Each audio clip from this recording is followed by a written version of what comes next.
Hi, you're watching the news with me. I'm Deepavali Hazra. These are the headlines at the top of 12. 8 Lashkar-e-Toiba terrorists were arrested by the police today. They're accused of preparing and circulating threat posters in the locality of Sopore in South Kashmir to intimidate the people. These arrests come just days after terrorists attacked and injured 4 civilians, including an infant girl, during a shootout in the home of a fruit trader. Prime Minister Modi hosted a farewell function at his residence for Principal Secretary to the PMO, Nripendra Mishra. Mishra resigned from his post after serving for 5 years as the top bureaucrat of the Modi government. PM Modi said that Mishra guided him when he was new to Delhi, describing him as precious treasure. Mishra thanked the Prime Minister for the opportunity to work towards a new India. IAF Chief B.S. Dhanwal will resurrect the 17th Squadron, which will be the first unit to fly the new Rafale jets at Ambala later today.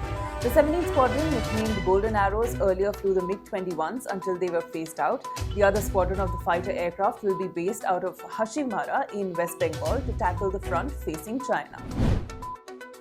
The law student who accused BJP leader Swami Chinmayanand of harassing her on Monday said that she was raped and sexually assaulted by the former union minister for a year. She said that when her father went to lodge a complaint in Shahjahanpur against the leader, the DM had issued threats. She further added that she has proof against Chinmayananda in her hostel room, which is now sealed.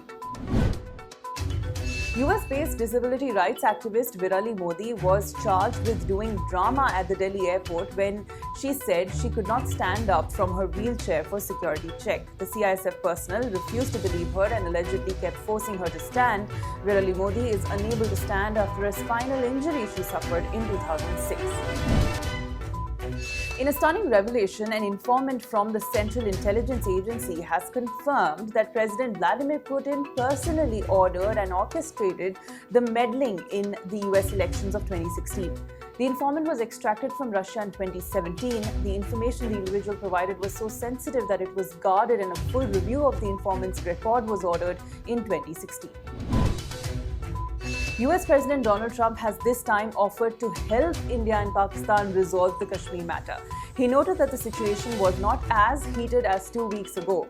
India has repeatedly made it clear that Kashmir is an internal matter and that it does not want any third-party intervention on Kashmir.